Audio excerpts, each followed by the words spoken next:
Well, hello. Really sleepy. I saw a TikTok earlier of this guy who does like museum, like he goes, like old paintings where everybody, like the Baroque, everybody's got a distinct thing going on in the painting. He goes and does like voices for all the characters and makes little sketches out of the paintings. And this one, there was like a really sleepy baby in it, and they were going back and forth, and they're like counting the people in there, and he's like, well, there's me, and there's Rachel, and there's the Dawn, and it cuts to the baby, and the baby goes, you come to me on the day that I'm so sleepy, and I am gonna send that to you every time you're like, are you ready to record?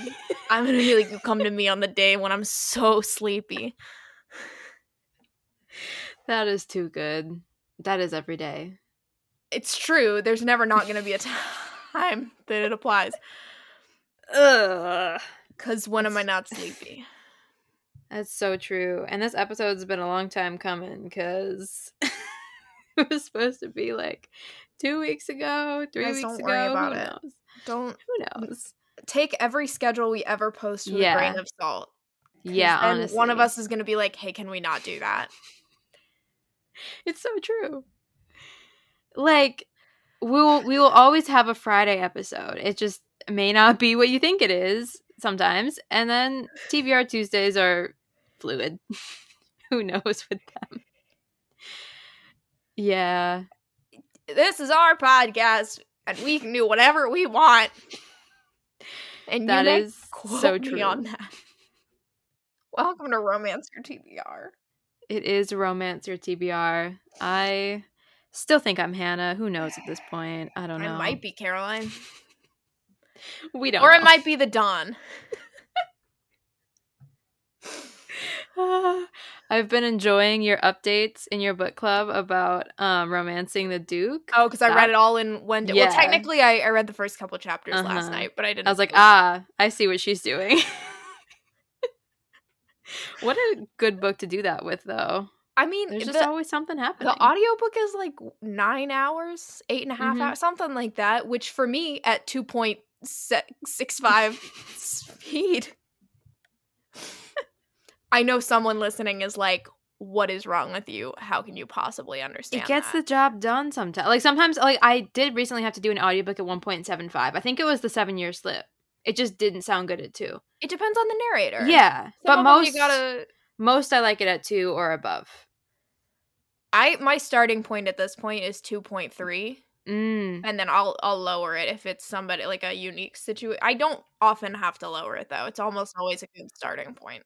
Mine is always 2, and then like I can but really there's no real difference between like 2 and like 2.15 and like stuff like that. Sure. And it's hard like if I want to increase it because I'm not enjoying it or because I need to know what happens faster. Both of those situations have happened to me. I just get impatient. Yeah. Like a little too. I have to stay focused by bumping it up. And I'm really good. Libby will let you do the like 0.5 difference. Yeah. Or 0.05. And I'm really good at getting the precise. I'll like 2.65, 2.7. No, 6.5. That's where I need to be. Also a great trick if you're trying to like increase your speed, like retention or whatever, like go higher than you want and then listen to it at that for like a minute and be like, wow, that's so fast. And then go down to like the desired speed and you'd be like, wow, that sounds so legible or audible or whatever. It does. And it works. Sometimes like I'll accidentally start at like 2.5 because that was where I ended the last one at. I'm like, oh god. no. Back. They sound a little bit like chipmunks. Until you work your way back. Until you work, and then it just sounds normal. Sometimes I will, because I listen to our podcasts, obviously, but particularly to pull clips, and I listen to podcasts sped up on Spotify. Not as much. I accidentally listened to us sped up. And it was only listen to us sped up. I listen to us at like 1.5, and that sounds normal to me. Oh, I see. That because like I can't because like I have to get the timestamps, and so if I like would speed it up, I wouldn't have the timestamp. And I listened because we're in Audible. I didn't know that. Like I was in Audible, and I searched us just to see if we were there, and lo and behold, we are there. There we are. I sure couldn't rate us because I hadn't listened to us. So if you listen on Audible, go rate us. Or maybe don't. Or maybe don't. Depends on what the rating is. Just kidding. Do what your heart tells you. We vote from the heart here. But I was listening in Audible at like 2, and I was like, oh my god, this That's is a little too alarming. fast. I was like, whoa. I usually do and it was you 1.5. talking, and I was like, holy crap. Well, I naturally speak not fast, but I was like, what is going on? And then I realized what was happening, and it was all okay. Well, my problem is I'll do like 1.5 generally, and then when I find a clip that I want to use, then like, you have to for slow it Instagram, down. then I have to go back to 1. And when I do that, it makes us sound terrible. so slow. And I'm like, why do we sound like that? Like, why are we in slow motion? Yeah. That's It's weird because, like, my dad literally bought AirPods, but now he just doesn't use them. And so he will listen to things just out loud. And, like, sometimes there'll be an audiobook, like, very slow. My mom also uses the AirPods, but then she's taken to just listening to audiobooks just, like, out straight from her phone, no AirPods in. And I'm like, why are you guys raw dogging these audiobooks? I don't get it. I don't get it. I love that for us.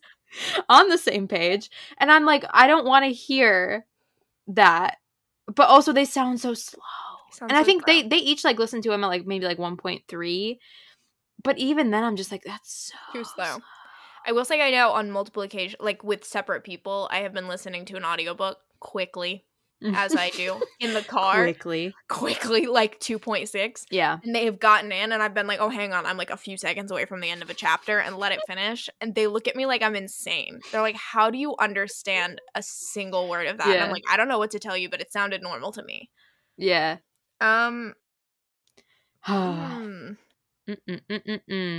Anyway, not that we're already sidetracked. Hitting record, we were like, wow, I'm really tired and I don't want to talk a lot. Yeah, at least it was about book related stuff. That's true. That's a plus. We did better what than can usual. We say? Better than usual, still bad, but that's the vibe. We're gonna try to keep it short and sweet. Yeah. And not get into plot summaries. And almost all of these books we've talked about in other things. Well, some of mine. Yeah. You know, like a good amount we've talked places about them. Sure. And I have like, well, actually I don't have a full review for one of them, but like I have reviews for some of them. I don't know. Who knows, really? It'll be fine. We're going to give you top 3, well, 2 plus a series. Yeah. I also pulled 2 plus a series. Okay.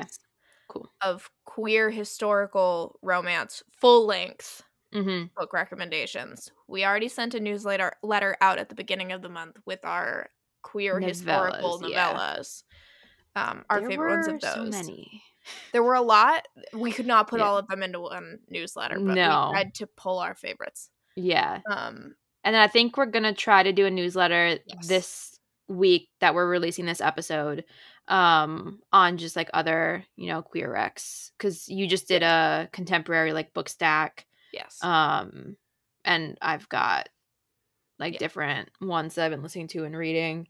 So the novellas and stuff, will be coming in a newsletter, but this is just full length historical. Yeah, and I have actually I don't know when the Cat Sebastian series, like what period of time that is, but like I have one from the 50s, one that's medieval, we have one that's Georgian, maybe 2 like Victorian or Regency. Yeah, I mean, do you want to just hit? We also have done 2 episodes this month. We did, which would normally be on the list, but The Secret Lives of Country Gentlemen by KJ Charles, which was the most recent Friday episode. So good.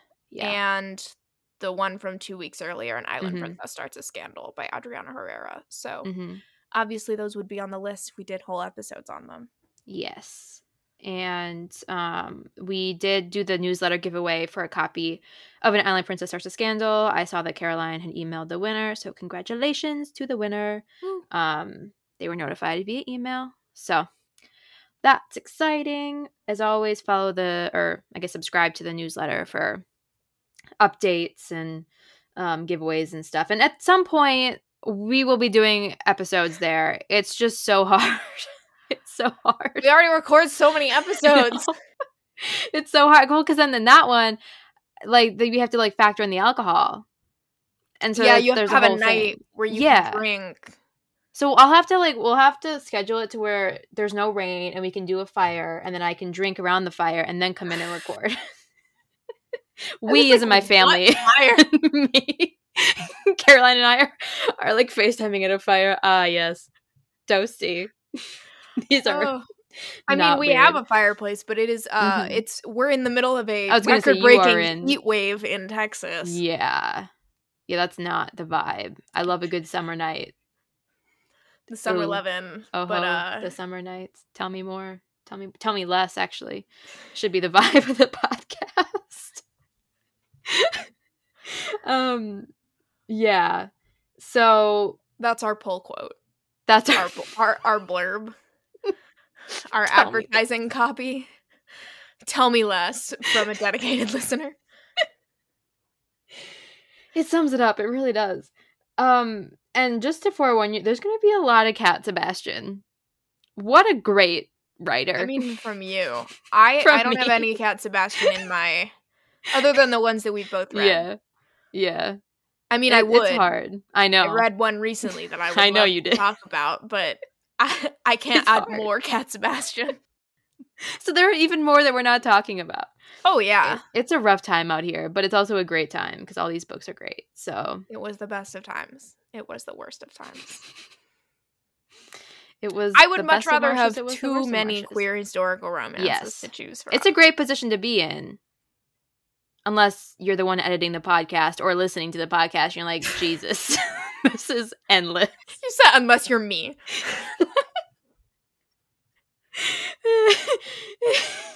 Sometimes, I won't lie. Let's switch up the positions, shall we? Get some Ariana Grande going in here and switch the positions for you. When I see that 2 hours, I'm like, ooh. It's okay. We can do this. I promised my sister. Well, okay. It was an unspoken promise, but every night we've been watching. Blood oath, actually. It was a blood oath. It wasn't spoken, but it was... It was felt. It was carved into our flesh. Forevermore. No, but every night we've been watching Gilmore Girls. I started her off on that, about that. So I need to continue for my mental peace. Anyway, I guess kick us off. I was gonna the ones that we both read. If we wanted to, we'll both kick it off.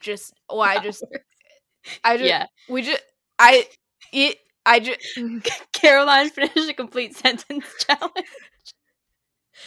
No. That was a complete sentence. It's true. Yeah. Doubt not. I'll get there. Well, it was... The series has a name. Do I remember it? I'm thinking of the Kit Webb one. London... I didn't know it had a series name. London Highwaymen. Sure would not have guessed that or known it. The Queer Principles of Kit Webb and The Perfect Crimes of Marion Hayes. Mm-hmm. 2 books of which I remember little to nothing about. I read my reviews. They helped me not a lot. I was not useful. I kind of like basic. They're loose Robin Hood, or not quite retellings exactly, but like loosely inspired by. Kit is a former highwayman who now is disabled and has a tragic past and hates aristocrats, as you do in the Georgian era, and he owns a little coffee shop. And Percy... Which they eat bread and cheese in. That was the majority of my review, so I can help you there. You can always count on me to tell you when they eat bread and cheese. Not just little rats. Making notes. Nibble. Percy is a dandy who dresses fabulously, and I love that for him. He's very silly, and I love him. And his dad is garbage, and the dad married his Percy's best friend from childhood, which is an interesting dynamic. And he needs to steal the Declaration of Independence. No.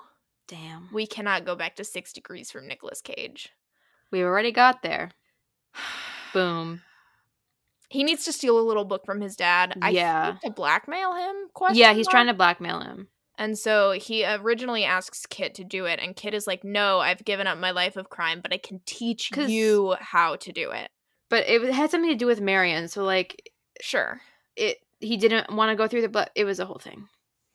Look, it doesn't really matter. Here's the thing. The plot, meh. Like, that was my review. I love the characters. I wasn't, like... You don't really have to pay attention, though. No. As long as you know he's trying to, like, learn how to be a highwayman for this. Mm-hmm. You get it. And so they have fighting lessons and make out against trees and stuff. Yep. And then The Perfect Crimes of Marion Hayes takes place simultaneously. Mm-hmm. So I would recommend not reading Marion Hayes before Kit Webb, because there's a reveal in Kit Webb that will be spoiled if you read Marion Hayes first. But that's what Marion is doing, because she kind of disappears part of the way through Kit Webb.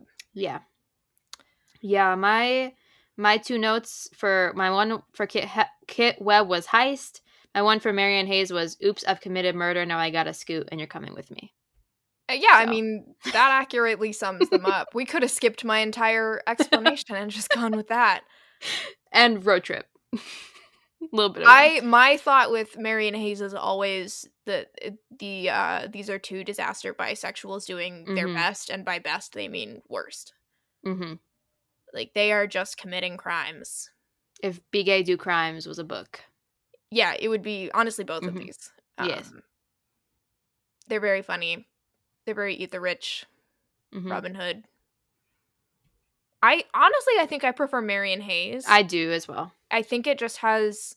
There was less setup involved. You got right into it. I was invested in the character, like what was happening to them, not just the characters. I liked the road trip element. The road trip was fun. It has some of the most interesting... sexual dynamics. Yeah. There's a lot of, like, very interesting discussion around consent and, like, exploration of sexual trauma. And I think it was handled really well.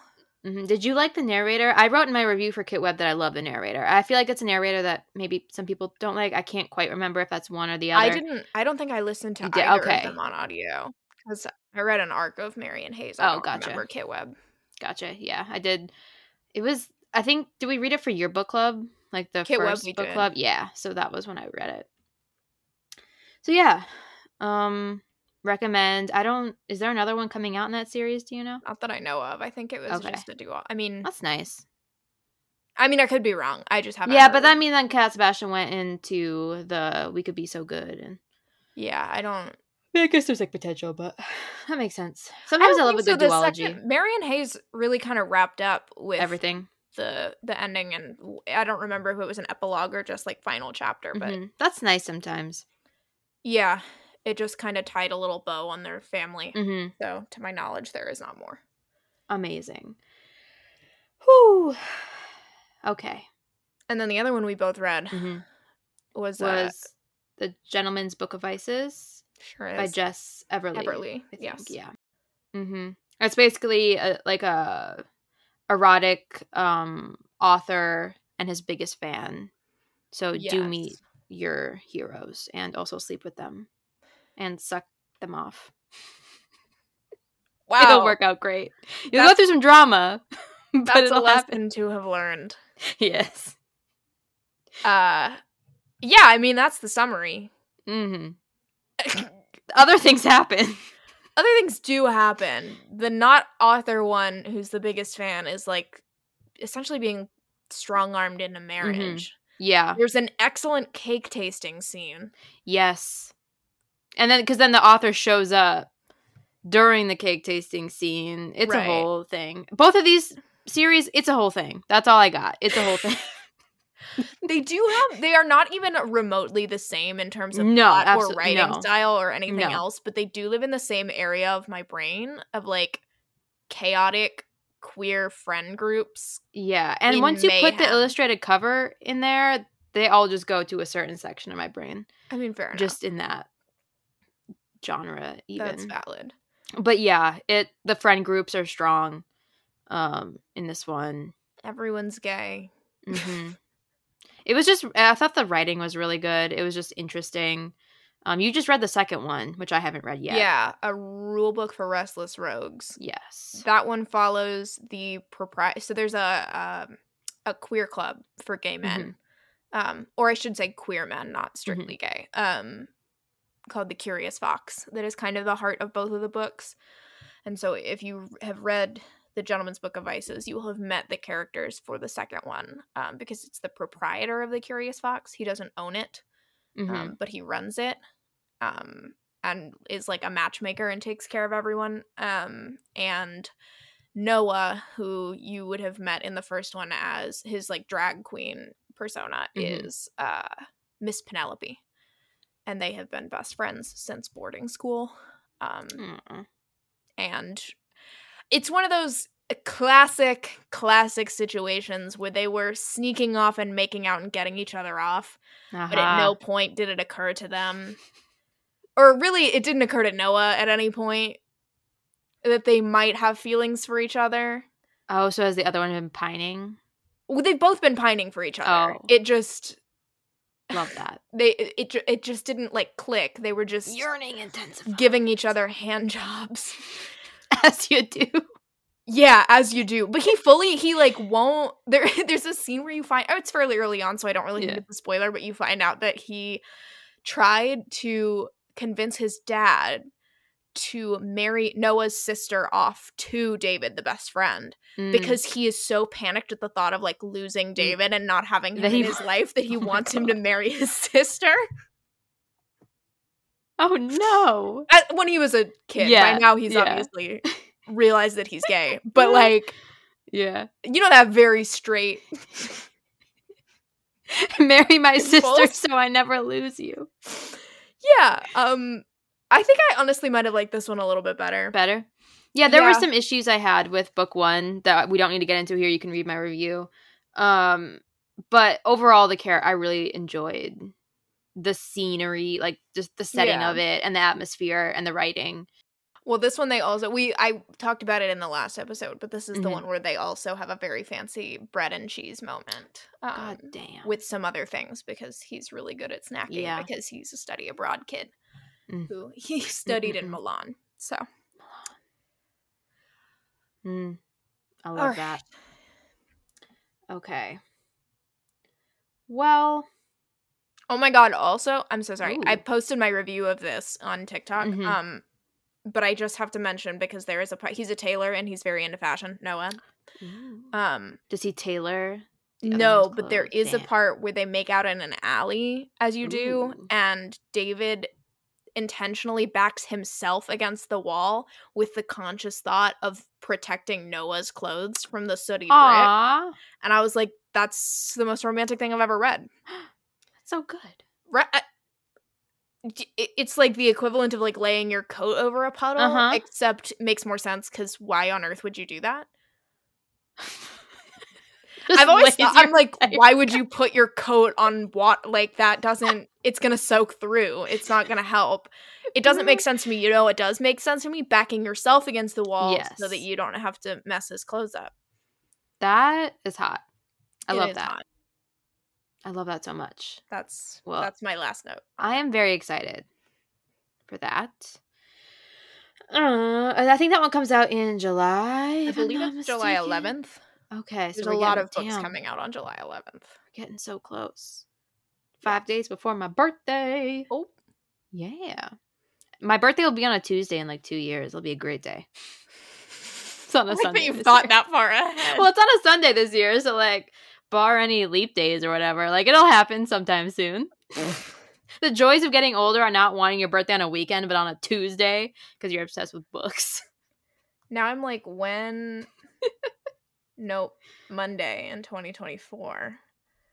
When am I going to have a birthday on a Tuesday? Not until 2025. In 2024, mine's on a Tuesday. Hell yeah! I love that for me. So aggressive. That was so aggressive, but I'm happy. Because summer birthdays get the shaft. I got left out of birthday treats at school, all summed up into one day. If you're a summer birthday, get your ice cream treat right now with everyone else. It's fine. I have residual anger, but it's okay. I'm okay. We're okay. Are we? No. 2024, you might amazing. not be over that. You win some, you lose some. Okay, now for our books. Okay, I guess I will start off with one of the cats, Sebastian. So I just recently read We Could Be So Good. It's set in the 50s. They both work at a newspaper. One of them is like the newspaper's owner's son, and then the other one is just like a reporter. And it was so good. It's written in third person present, which I actually despise with my entire being. Like I can't, it just does something to my brain. So like I couldn't do the audiobook. But I was excited for the audiobook because the narrator was good. And I may try it since I've read it now, and like I could maybe be like try not to pay as much attention to it. But reading the book, I have so many pages just like bookmarked, and it was just so soft. It was super cinematic. Like it took like their entire course of their relationship. They're both like 25. But you meet them. They had just like the one guy had just started working there, the nepotism baby, and then the other one had been working for a while. He kind of like took him under his wing, and he like always thought he was cute. And I have to get their names. I wrote names for everyone else, but not this one. Actually, I have the book right next to me. Nick Russo is the rough and ready Brooklyn boy, and Andy Fleming is the newspaper tycoon. Yes, nepotism baby, the rough and ready Brooklyn boy. That one. I just said rough Brooklyn neighborhood, but I like the term rough and ready. He was rough and ready to get that scoop.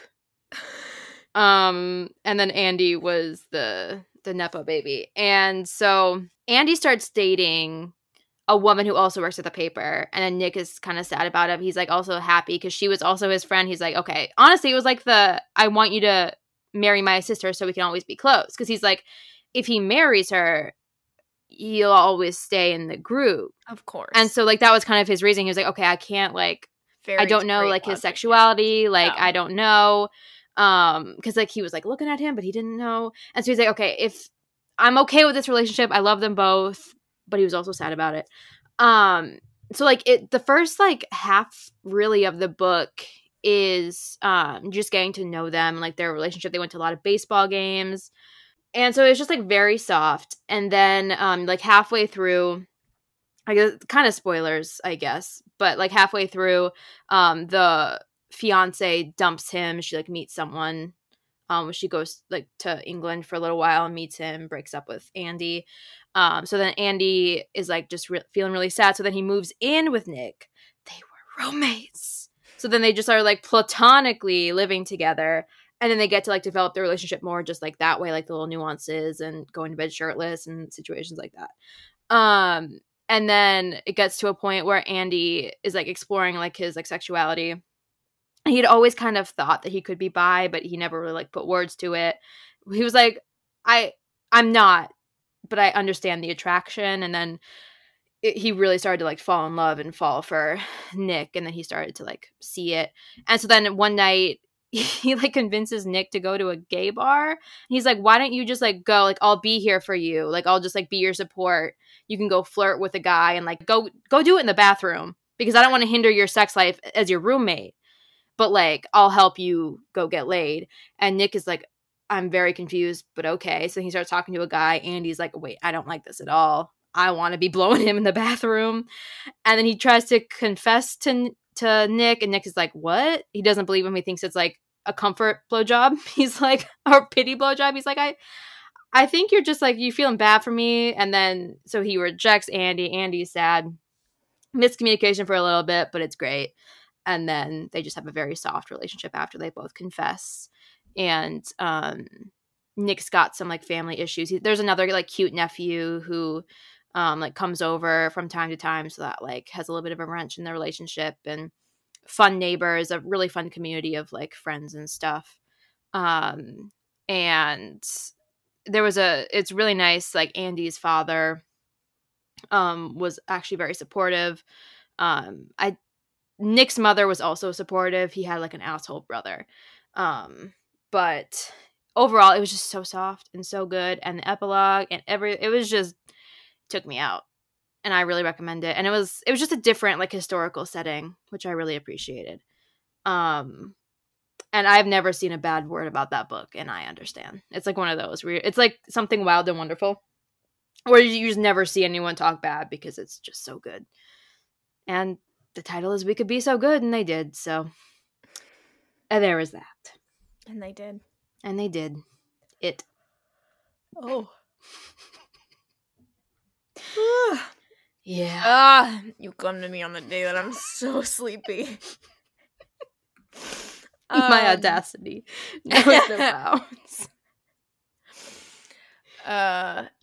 If you hear a gentle snoring, don't mind me.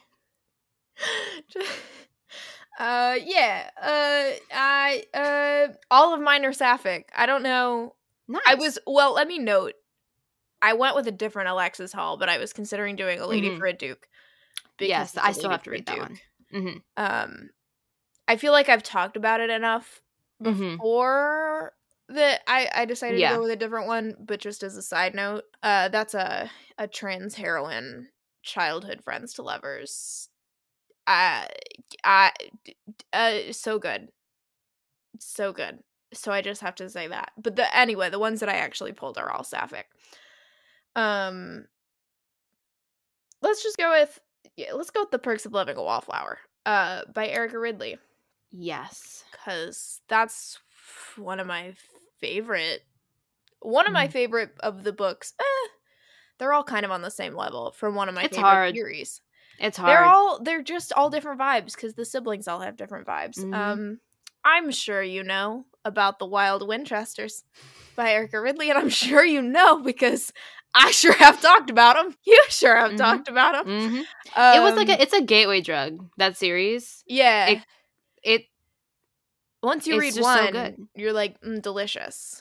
Delicious. I need Tasty. more. And then you just wait until My Rogue to Ruin. I know. I have the arc. I need to read the arc. Did you read the letter that came with the arc? Yes, I did. I wrote was like, it, guys. I know. I was like, oh. It was like my last assignment with Forever. Dana was like, have fun. And I was like, I will. Fun will be had. Fun will be had.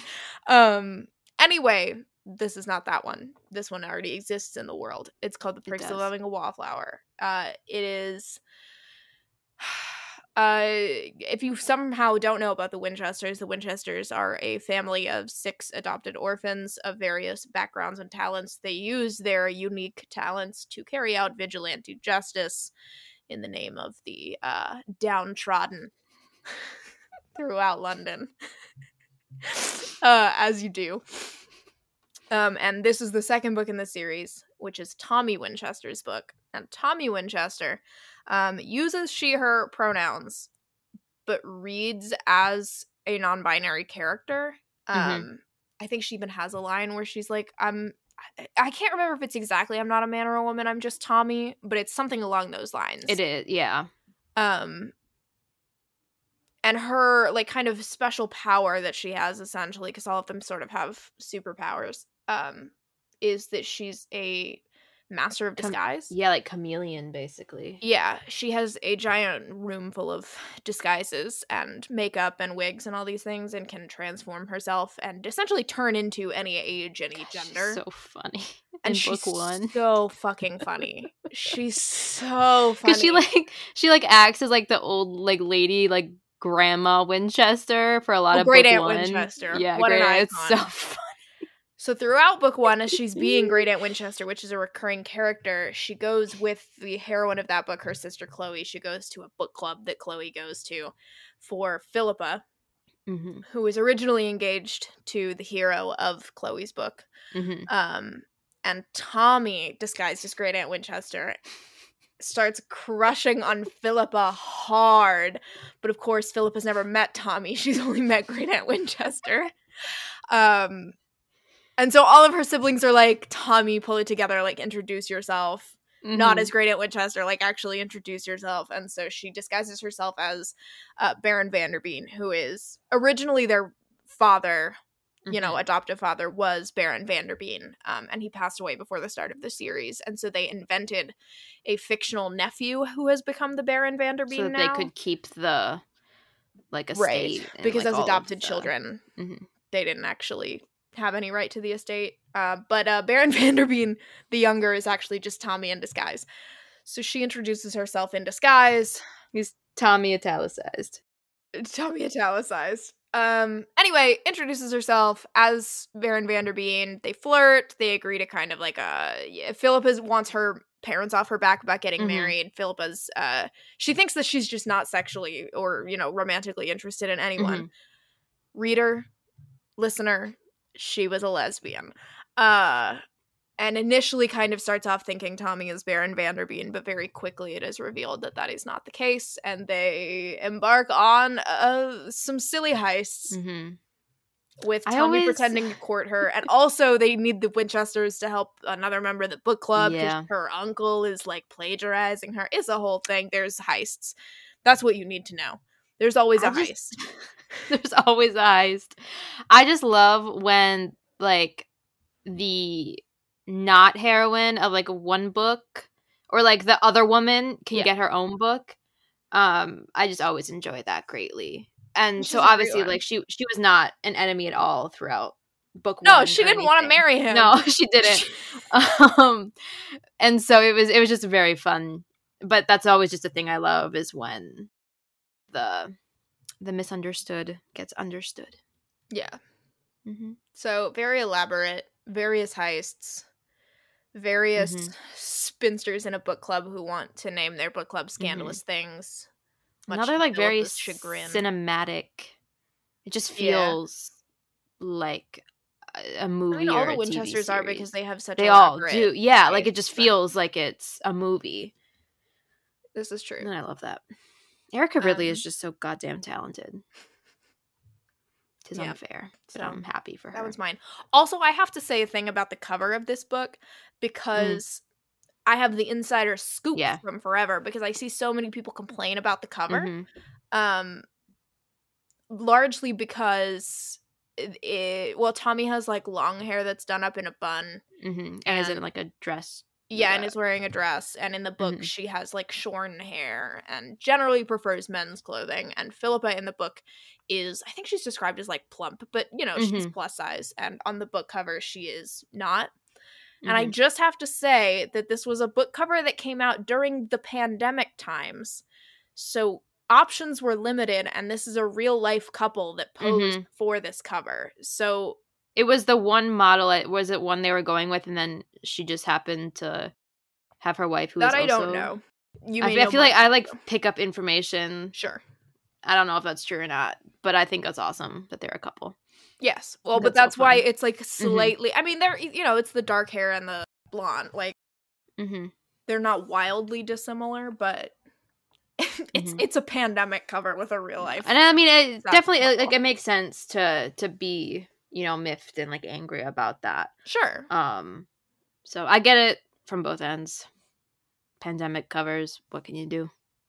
And people don't want the illustrated cover, so I mean, there's not yeah. You can't win. But you can, because it's a great book, so. But you can. So there's that. Also, the audiobook was very good. I listened to that. Okay, my next one is Medieval. This one I've seen around a lot. It's Gwen and Art Are Not in Love by Lex Croucher. I really enjoyed it. It's about two different couples. Gwen is the king's daughter, and then she has a brother, Gabriel, who is the heir. And then Gwen has been betrothed to Arthur, kind of a distant, it's a whole thing. He's not King Arthur, but it's a play on that. His family is really big into Arthurian legends. The current king is trying to appease, because there's a lot of wars between the I don't know, whatever they're called, but people who follow the King Arthur stuff and the non stuff, and it's a whole politics stuff that I just can't remember. So she's been engaged to Arthur since childhood, And so they've never gotten along. They don't like each other. They don't want to get married, but it's come to a point where they have to like merge the two, kingdoms and factions or whatever. So you meet Gwen, who has been crushing on a knight, Bridget. And then when Arthur comes, she catches him making out with like a guy out by like a tavern. So then she's like, what if I blackmail you? But then he's like, what if I blackmail you? Because I just dug up your secret diary where you've been crushing on this knight for ages. And so they're like blackmailing each other. So they're basically like pretending to court, like to get along so they can each like, be with the people they want to be with. So it's like an FF and then an MM relationship, because then Gabriel and Arthur start to hang out. There's a cute moment with a hawk and like falconry and stuff. There's a lot happening because it's like two separate relationships. You only get the POV from Gwen and Arthur. I would have liked Gabriel's POV. I think Bridget was pretty fleshed out. Gabriel, I think I needed his POV a little bit. But I really liked both relationships. The knight was hot. Gwen gave her like a massage. Like it was really good. The Gwen and Bridget had I think a lot more development than Arthur and Gabriel. So I do wish they maybe would have been two separate books, like a duology, just so I could get inside both like Gwen and Bridget and then like Arthur and Gabriel's like their heads and like more development, because they were both compelling relationships. But as a whole, it was very good. It was like A Knight's Tale humor, like that movie. Mm-hmm. The Alan Tudyk character, like you definitely felt that, because like Arthur has like a friend who's like spunky. He's like, he has the hots for her lady's maid.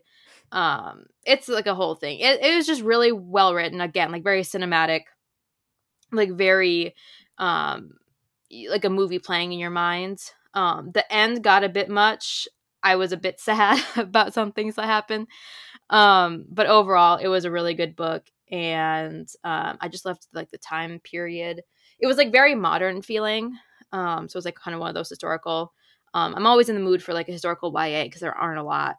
And so I really enjoyed it. And it made me want to watch A Knight's Tale. So there's that. Or Camelot. You could listen to Camelot.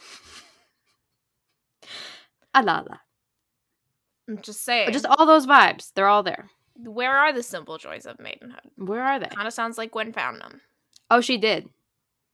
Mm-hmm. It was just really, really nice. I also love the cover. It's like very good.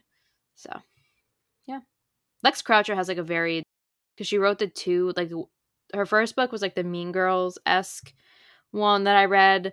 Doesn't have the best reviews. I didn't hate it. It wasn't like my favorite book ever, but I liked it. And then I have the second one, which is Sapphic, to read. So, yeah, an author to look out for. Yes. Long pause. I haven't read it yet. Yes. Yes. Next, onward. You like open your mouth and there was no sound. I was like, did you have a mic? This entire episode is going to be just like me buffering because that's okay. We're almost done. Function, no. We're so close. No function brain. I have a series, so I won't go into like each book really. But it's Olivia Waite's Feminine Pursuits. Mm-hmm. This one, I will say, I think the series gets worse as it goes. So none of them are bad. I should say, but I think the first one was like the best 5 stars, and then they get like that's interesting. Yeah, normally it's the other way around, but I really liked the first one. The second one wasn't like a favorite, but enjoyable, and then the third one I think was just kind of too long. I think they also get longer with each book. What are the names of them? So the first one is The Lady's Guide to Celestial Mechanics. Gotcha. Which I really love and recommend all the time. And that one is I Defy You Stars. That one is an nope, that's now astronomer. Astrology is different. Oh, I was like, yeah, you're so right. And I was like, nope. Wait. She is an astronomer who I think it's one of those situations she's been doing a lot of the math for her father. And her father dies, and now but nobody believes that it's her, so she's kind of stuck and needs a patron, and so she ends up finding a patroness in the wife of an explorer. And her husband kind of abused her and made her feel bad about her embroidery, so she's very skittish around like geniuses and scientists. She doesn't like that, but she does agree to be the patroness for Lucy and let her live with her. And I don't really remember a ton of the details. There's like the Royal Society that's involved, but I don't know. They look at the stars and they make out. That's the first one. I know I'm not selling it because I don't remember the plot, but the vibes were great. The second one is The Care and Feeding of Waspish Widows. Mm-hmm. It has a bad cover, but it's a good book. It's like photoshopped poorly. It's bad. Everyone knows it. It's a good book, though. It made me consider beekeeping, which is notable because I don't like bees. I'm all for supporting bees as long as they're not next to me. Sure. I will run away. I won't kill them because they scare me, and that's bad. I never know if it's going to sting me or if it's like a bumblebee. I don't know. I don't mind you if it's like the really big fluffy ones. I'm pretty sure those ones don't really mess with you. See, that's what I've heard, but also I just don't trust it. I'm like, watch me get the weird hybrid one who's just going to sting the shit out of me. I mean, valid. Generally not messing with bees is the thing I would recommend. Mm-hmm. However, one of the heroines is a beekeeper and she loves it so much, and she goes and talks to the bee. You know, the like tell it to the bees thing. Mm-hmm. She very much does that. She inherits a bunch of bees or like hives from somebody. I again don't remember the plot, but I do remember the vibes. And the other heroine runs a print shop and finds bees and has bees and has the other one come out and get rid of the bees for her, or not get rid of, but you know, get them out of there, take them away. Rehome. Yeah, you know those people on TikTok. God. Could not be me, but good for you. Glad we're saving the bees.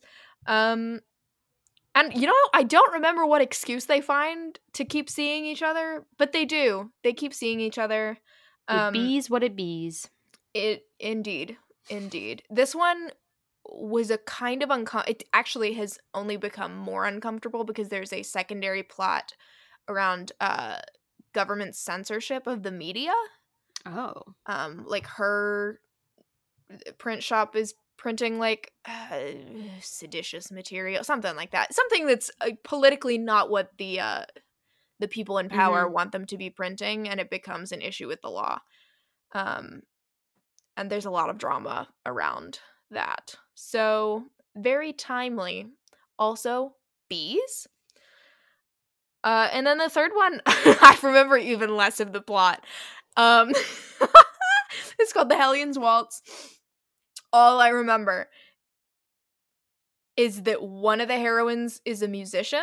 She plays the piano. She comes from, I think, a family of musicians. I know there's like a recital.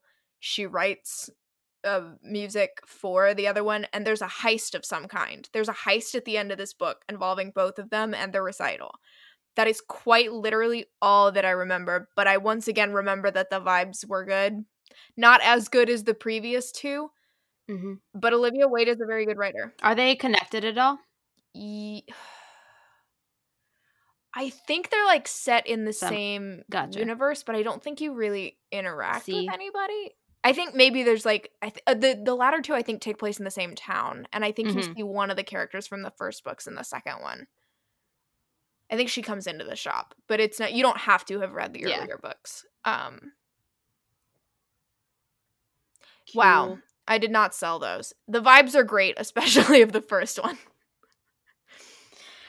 I defy you, stars. I have that meme locked and loaded. I never have a chance to use it.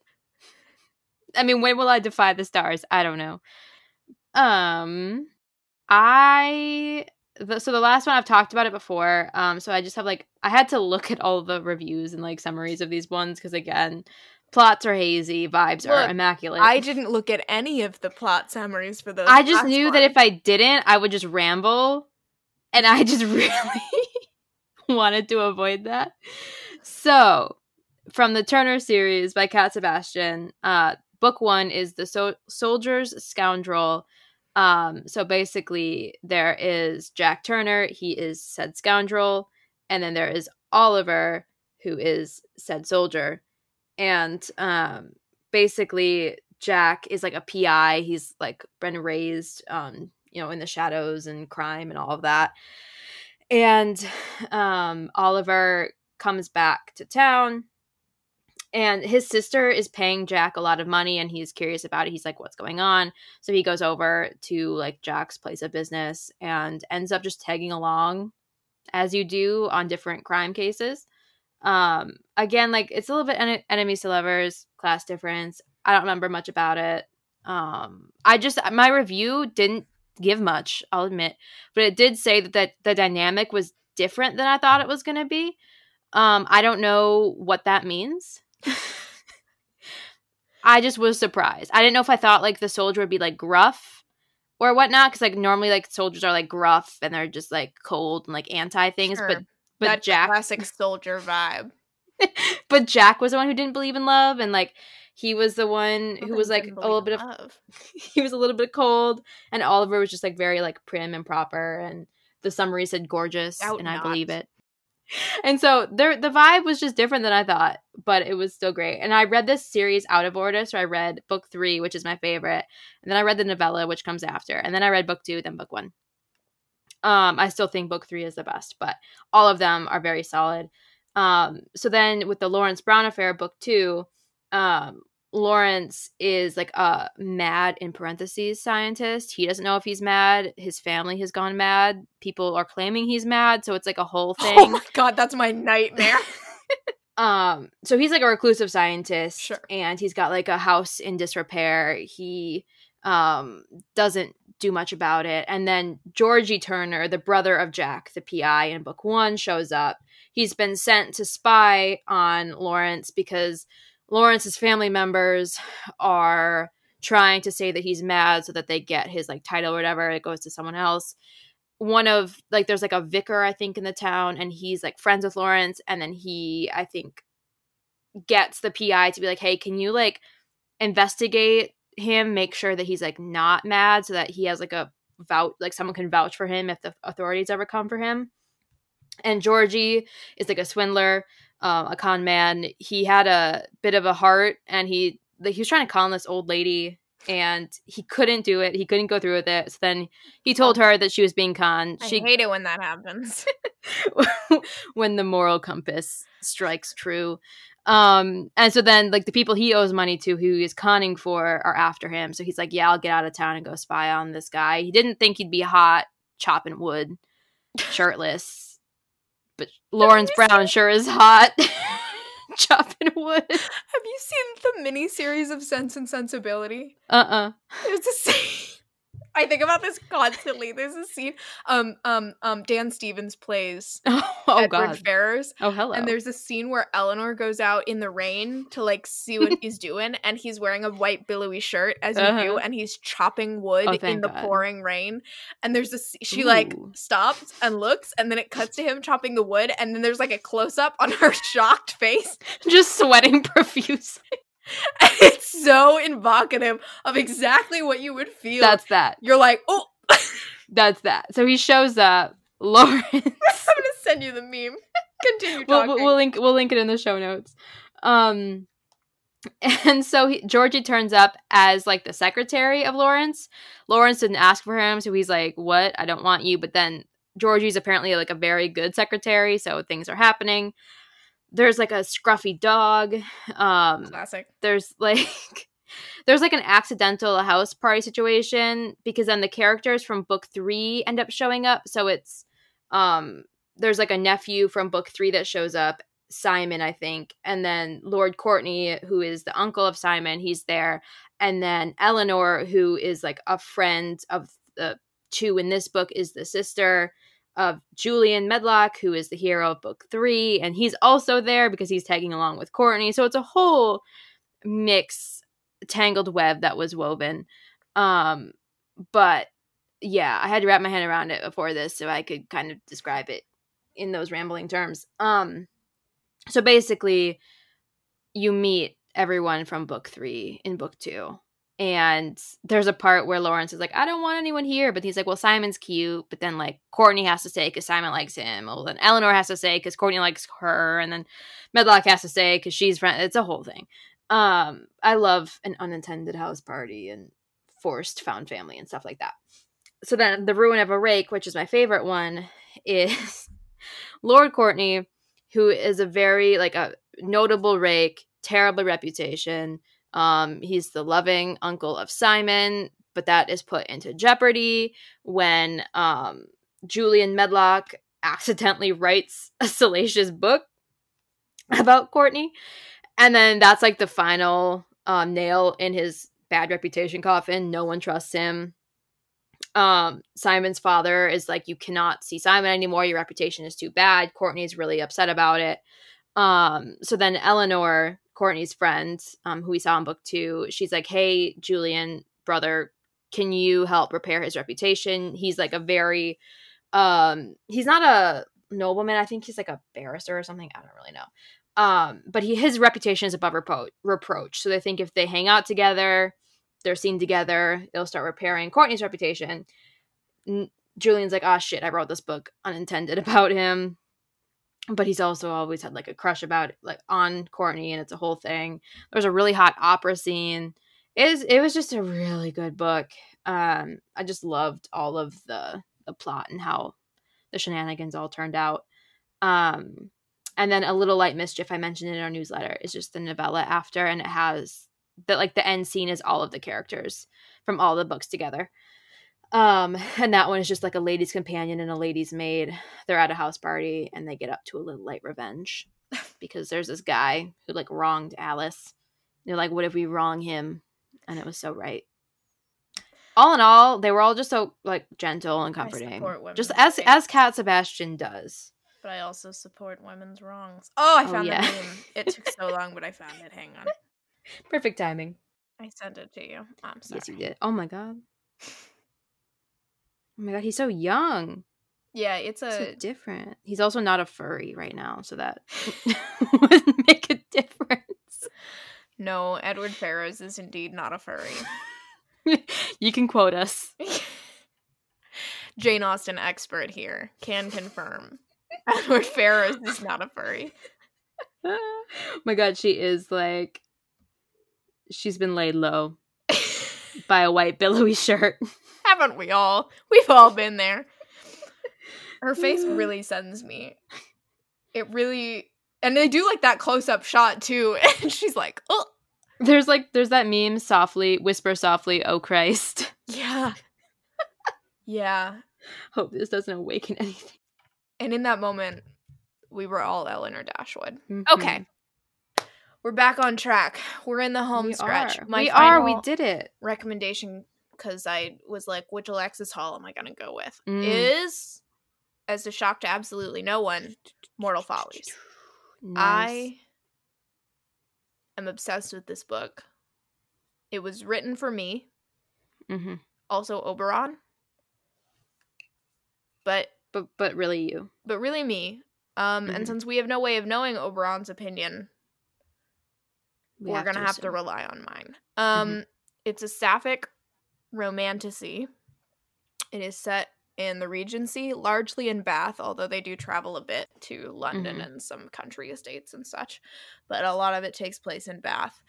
The premise of this is we have our main character, our heroine, Malis, who is a debutante out in society, and she quickly realizes she's cursed, although she's unclear on who cursed her. Haven't we all? Yeah. Well, I should note, and you'll come to realize it pretty quickly, this is magical. It's a magical past. There are Christians, but there are also worshippers of the old gods. Everybody pretty much believes in various magical creatures, witches, fairies, etc. So she's like, I've been cursed. She figures this out because she's at a ball, and slowly but surely her clothes start unraveling. Oh, I know. I've listened to that scene 3 times because I've restarted this book 3 times because my brain refuses to comprehend. It's when you gotta focus on. So her clothes start unraveling.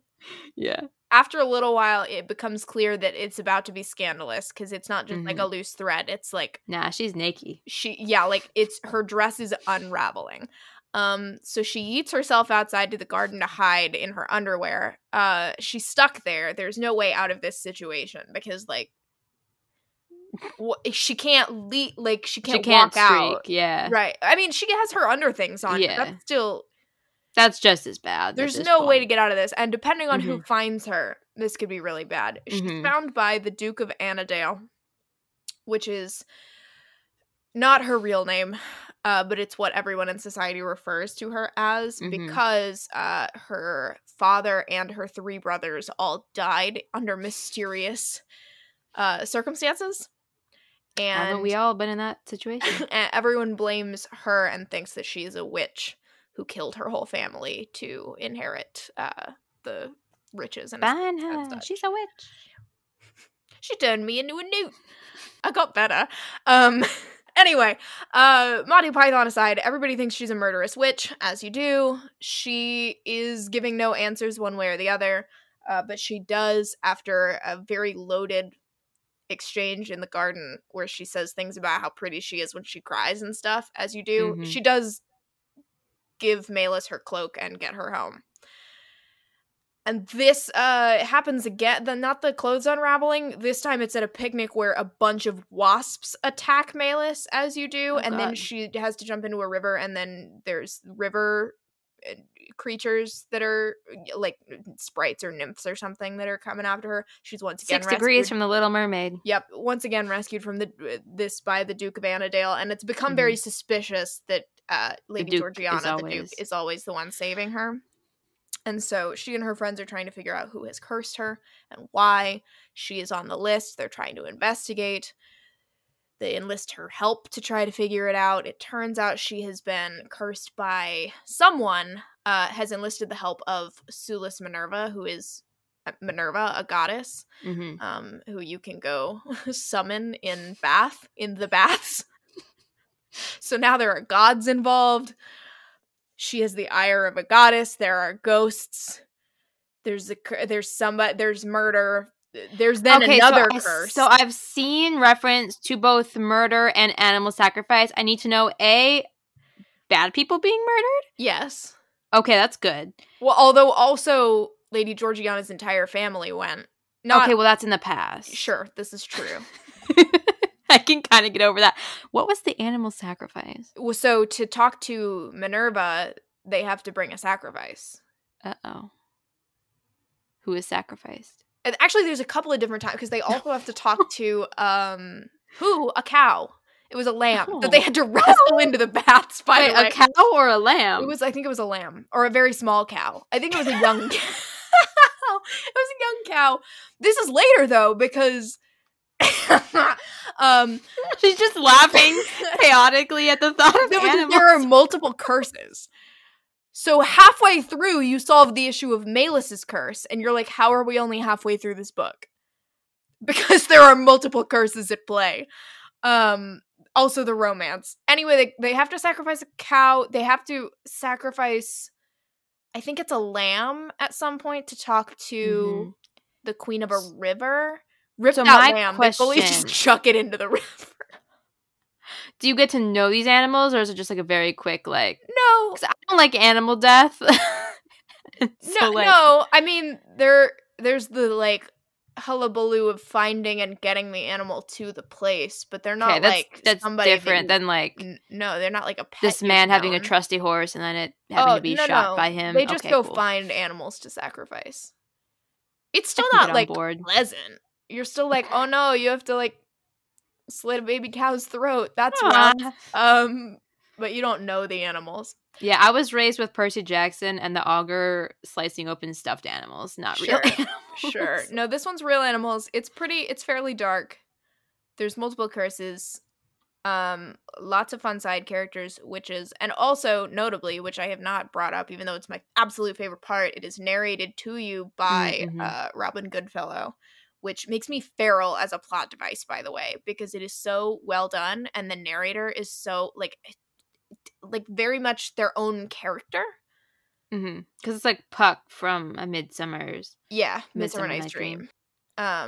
And Puck is following them to collect the story to bring back to Oberon, and is now telling it to you from modern day England somewhere.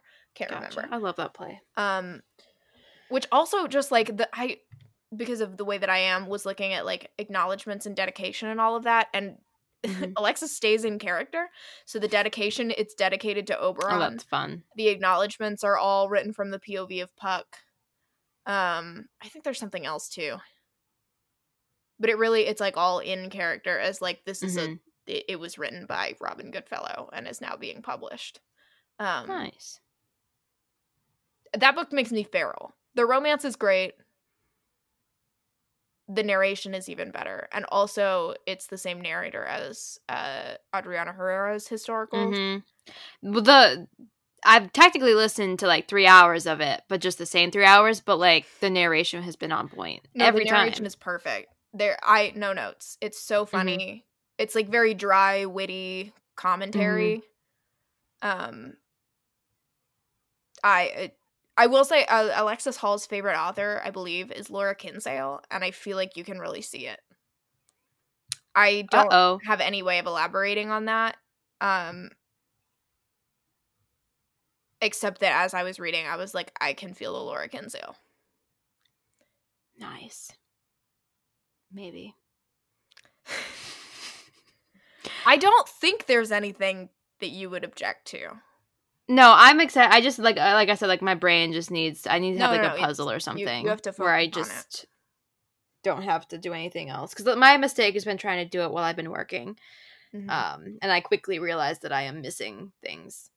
Yeah, well, you have all of the like folklore, mythology, gods and goddesses.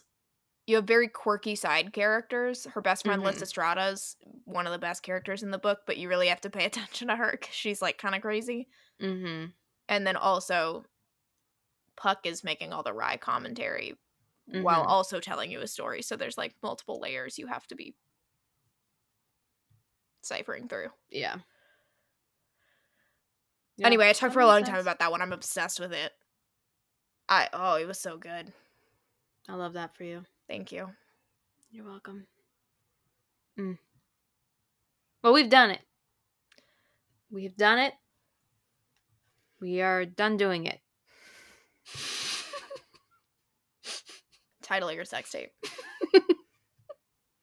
We've done it. We are done doing it. The end. Hopefully you got information out of this. Heard some books that we haven't talked about. Heard some books more in depth that we've talked about. Yeah. It's been a long time coming, but we did it. We did. Yeah. And to end, I just think it's really funny that you had a post recently where you were like, what if I reread that Laura Kinsale book? I don't even remember the name. What one was it? Flowers from the Storm. Yep, that one. And I'm like, that is so funny that that's the one, the 18-hour, like, I mega didn't ask if I should reread it. I said I was looking for a quote, and I wound up rereading. I know, but then you're like, what if I just, like, drop everything? And no, I'm just that like, that's was hilarious. Devil in Winter. Well, no, that was that. But, like, in that post, I swear, you were like, this is the one that I'd reread. And I was like, that's so funny. So, because that's a... Oh, wait, you know what? I do know. You were so correct. You're so correct about my own post. Well, the reason I'm correct... It was the siren song of Nicholas Bolton's voice. The reason I'm correct is because at that moment, we had just recorded the podcast, and I think I had just said that I was fighting the urge to reread because of a Demon King, which I have succumbed to my urges. I have sinned. Succumbed to the demons. Lost the fight. One demon in particular. I have succumbed. And I'm currently listening to it, and I just thought it was so funny that the book that you were thinking about reading was not only Devil in Winter, so that is also, like, that makes sense, but, like, yours would be the 18-hour Flowers from the Storm.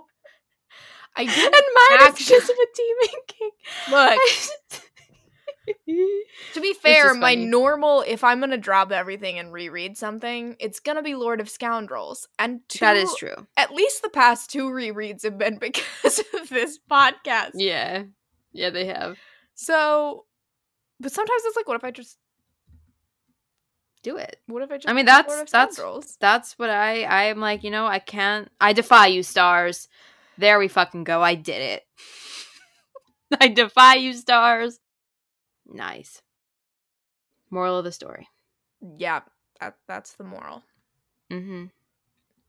Okay, well, like we said, we'll have a newsletter later this week at some point, wrapping up our other like queer recs, contemporary YA, any straggler historical ones. Our episode this week on Friday is The Proposition by Judith Ivory.